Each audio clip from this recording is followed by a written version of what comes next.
Assalamualaikum warahmatullahi wabarakatuh. Saya Sri Hidayanti dari Prodi PGMI angkatan 2018 kelas D.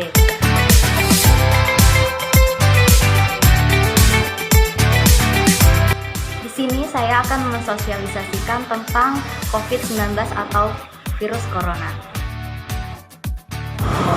Jadi gini, COVID-19 itu pertama kali ditemukan di Wuhan, China sekitar akhir Desember 2019, dan COVID-19 itu sudah menyebar luas ke negara-negara, dan negara yang pertama kali diserang setelah Wuhan, China yaitu negara Italia.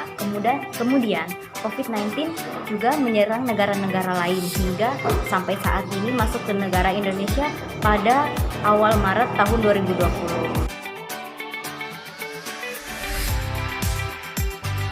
Oh ya Kak, yang terkena gejala COVID-19 itu apa aja sih? Gejalanya itu ada banyak. Yang pertama itu demam, terus sakit tenggorokan, sama flu, batuk pilek, dan juga sesak nafas.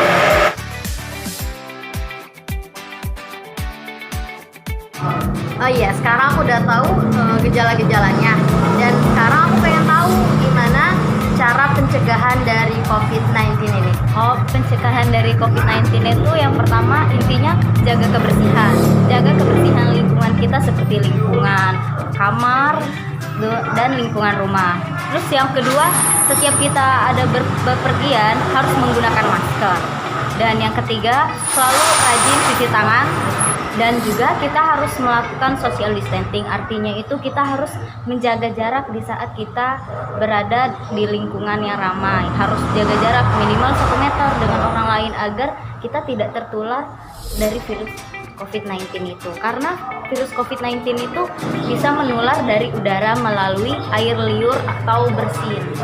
Tapi akhir-akhir ini ya, aku pernah dengar ada orang yang positif corona tapi badannya sehat-sehat aja tuh. Terus itu gimana Kak? Menurut informasi yang saya dengar ya kawan-kawan, orang yang positif corona tapi dia tidak menimbulkan gejala apapun itu biasanya dia telah melakukan perjalanan keluar kota atau keluar negeri, dan dia di saat itu pun mungkin berkontak dengan orang-orang yang positif corona sehingga menyebabkan dia tertular melalui udara itu tersebut. Makanya kita dianjurkan untuk menggunakan masker saat berada di keramaian dan selalu mencuci tangan. Nah, dan di saat orang yang berkontak langsung dengan orang lain di keramaian itu biasanya yang mudah terserang itu lansia. Kenapa kayak gitu? Karena lansia itu sistem imunnya rendah. Nah, kalau imun kita rendah itu kita mudah terserang oleh penyakit, bukan hanya virus corona seperti penyakit flu, batuk, dan lain-lain seperti gejala yang ditimbulkan oleh virus corona. Dan juga virus COVID-19 ini dominan terserang itu karena dari sistem imun mereka yang rendah, mereka rentan akan penyakit. Dan dari berita-berita yang kita dengar juga kebanyakan positif COVID-19 yang meninggal itu dari lansia. Dan jadi karena COVID-19 saat ini sudah masuk ke wilayah Indonesia, bahkan sudah masuk provinsi kita sendiri tuh, Provinsi Lampung, dan sudah ada yang meninggal, bahkan ada yang sembuh juga. Jadi langkah awal kita yang harus kita lakukan untuk memutus rantai penyebaran virus corona itu, yang pertama yang harus kita lakukan adalah stay at home, yaitu berada di rumah dan jika tidak ada kepentingan yang sangat penting, kita juga nggak boleh keluar dari rumah kita. Pokoknya harus stay at home banget, karena kalau bukan kita yang mencegah dan melakukannya, siapa lagi? Dan juga buat anak perantau yang jauh di sana, jangan dulu pulang ya.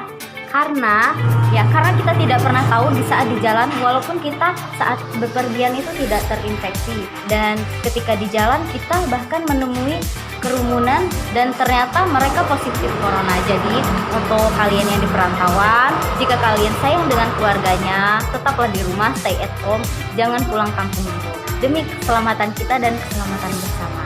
Dan juga kita dilarang menyentuh organ wajah kalau di saat tangan kita kotor. Makanya itu kita harus selalu rajin cuci tangan. Jika kita sedang berpergian atau sedang berada di luar rumah, kita disarankan untuk menggunakan hand sanitizer.